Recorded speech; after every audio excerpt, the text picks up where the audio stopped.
So in the spirit of Halloween, rather than leaving my background that I just kind of been building up in the back right here, I decided that I want to get in the mood with the right tools, just for you guys. Okay then, ready? Let's do this.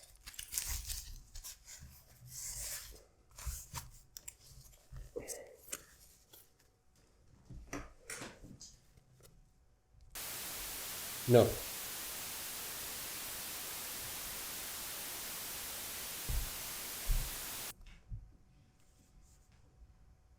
No. No. No. No. Oh my God. Oh. No. Perfect. I also just wanted to mention that I'm aiming for this video to come out during Halloween or near Halloween. So, did I make it? No, we didn't. No, we didn't make it. Goddamn idiot. If you were to ask me about my top 3 favorite movies of all time, 10 out of 10 times I would put Christopher Nolan's The Dark Knight in either number 1 or number 2 spot, no questions asked. Christopher Nolan trilogy did not only break the mold of what a superhero movie had to be like back in the day, but also age like a fine wine that only gets better and better each year. Especially when you consider the state of cinema, and more specifically the sad state that superhero cinema is at nowadays. Although this video isn't about the decline of the superhero genre due to an oversaturation of characters, storylines, parallel universes, movies, comic books, TV shows, etc, etc, etc. I've definitely never been a fan of believing that things were better in older times, but we live in an entertainment era that is not focused at all on making a quality product, but rather focused on making the most amount of product possible in the shortest amount of time with as few resources as possible.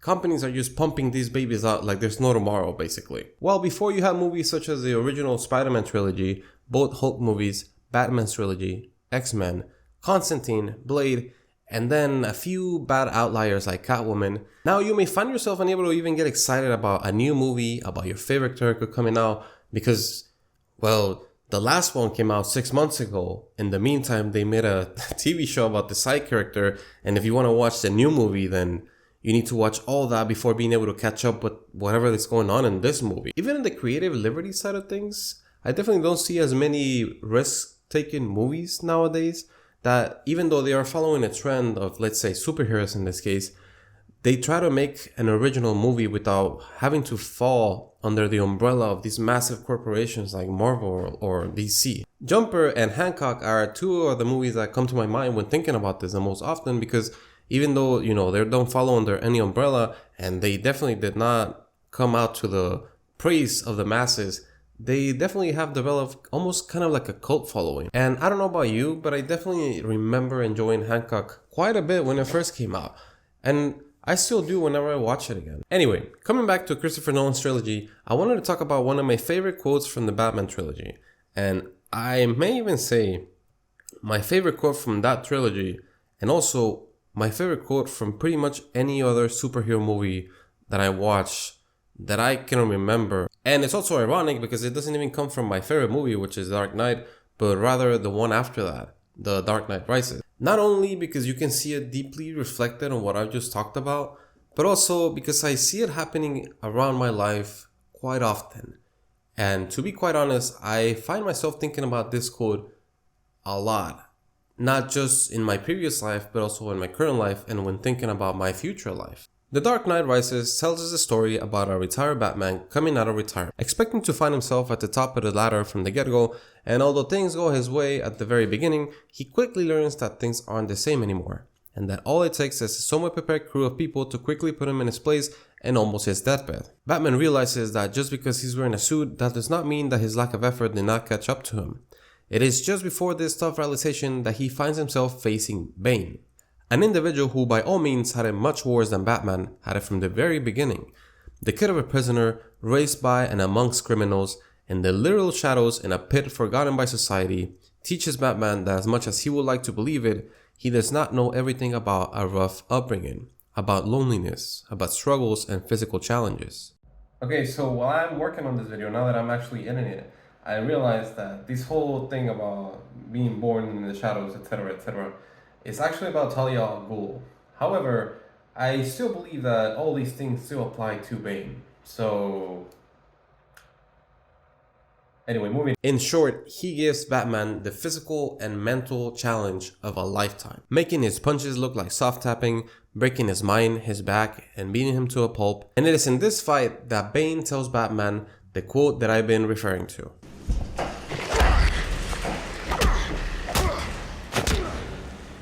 Peace has cost you your strength. Victory has defeated you.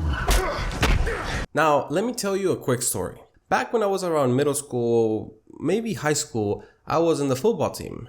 And in this football team, I had two friends. Well, one of them was a teammate and the other one was an actual friend that I would talk to outside of practice. The one that was closer to me, the one that I would consider my friend, had it a little bit rough. Divorced parents, his dad was pretty absent because of his career, amongst some other issues that I don't need to get into for this video. He wasn't the best at football and he wasn't the best at school either.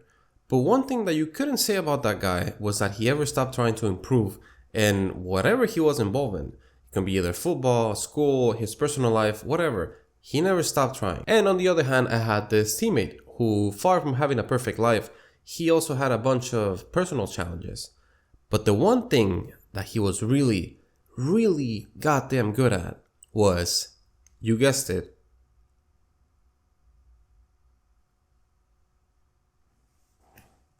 come on, I thought you had it. No, I'm kidding. He was amazing at football. Not only was he incredibly talented at football, but he was also very talented in a very important and very show-offy position, which was the running back. He was so good, in fact, that he got a full ride scholarship to the university of his choice. And if I remember this correctly, he was being eyed out by the college recruiters since he was in junior high school. And I don't know if you ever tried to play for an NCAA college while you were in high school, any of you guys watching, but you know how insanely difficult it is to get picked for a scholarship. Let's just put it this way, to be selected for a full ride scholarship for an NCAA college and to be observed since your junior year of high school, you had to be the top of the top. And this guy had it. Now, I don't want to make this part of the video too long because this is not the main point of the video. So long story short, last time I ran to my friend, the one that I actually spoke to outside of practice, he was not playing football anymore. But he was a goddamn monster, dude. He got humongous. He got taller than me and I am 6'3". He was an absolute goddamn beast. He looked like almost like a Bradley Martin type of dude. We began catching up because we were pretty good friends at one point. And he shared with me that although he did not get a lot of scholarships or grants or whatever he was trying to get in that moment when he was barely applying to college, once he got accepted, he dived deep into his books, into his classes, into getting internships, the whole 9 yards. I was genuinely so happy for this dude who I grew up with playing football on literally dirt fields for many years and watching him now by all means excelling in every aspect of his life. And on the other hand, my teammate who got what a lot of people were pushing for back in the day, including myself, got busted with felony charges for carrying illegal substances at a crazy house party. He lost his scholarship.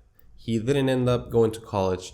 And the last thing that I heard about him was that he was trying to get back in place because life just kind of went downhill from there. Now, I don't want you to think that I'm telling you this story from a high horse because my life has always been success after success, win after win. I never missed a shot in my life. You all suck. I am the president now. If anything, I will say that, just like I mentioned before, I used to think about this quote quite often. I stopped trying academically around senior year of high school because I believed things were way too easy. And then once college rolled around, it bit me in the ass hard as shit. And not in a good way, guys. Even back in high school football, I was not the best player by any means, But I just kind of got comfortable being an okay player, and I just stopped trying to become better like I had for so many years before. I stopped trying once I graduated and I finally got a job in my field, only to later realize that the job sucked, but I had no options because I just stopped applying once I got that job. I stopped trying when, after weeks and weeks and weeks of applying to new jobs, I finally got an interview, and for some reason my brain took that as me already having a job, so I just stopped searching. Almost as if I was 100% sure that I was gonna get hired, even though nobody can give me that guarantee. What I'm trying to get at is a single victory in a path that was full of challenges left and right for so many different things ended up setting me way back than where I was already to begin with. And it was only because I stopped trying. Mind you, things that I already had potential at to begin with. Things that if I could have just keep on pushing, so many great things could have just come out of that. Just thrown off completely at worst and pushed back at best. I also don't want to sound defeated in any way. Let's not forget that just like in Batman, when Bruce decided to not just to take the beating, but rather push back, even if that meant starting from zero, me, you, and all of us are also given the choice of how we take these losses. Even when thinking about my future life, I often find myself thinking about this quote, even when things happen to go my way. Not because I am some crazy paranoid, even though I am, but because I like to remind myself that just because I was able to take one step forward, that does not mean that I cannot be pushed back another 10. I'm also not saying that you should be a hustler, never stop the grind, kill yourself if you want to be anybody in this life, wake up at 4 a.m., alpha male energy, get on ice mats until 5 a.m. I'm only doing one take of that scene because it's very loud. No, life shouldn't be about that either. If you're tired or you're sick, you deserve to get some rest. If you've been working hard, you deserve a treat. Time to play video games. Time to eat some ice cream. Whatever your leisure time is. This quote has always resonated with me because it almost feels like a phenomenon that I lived myself many times and that I witnessed many more.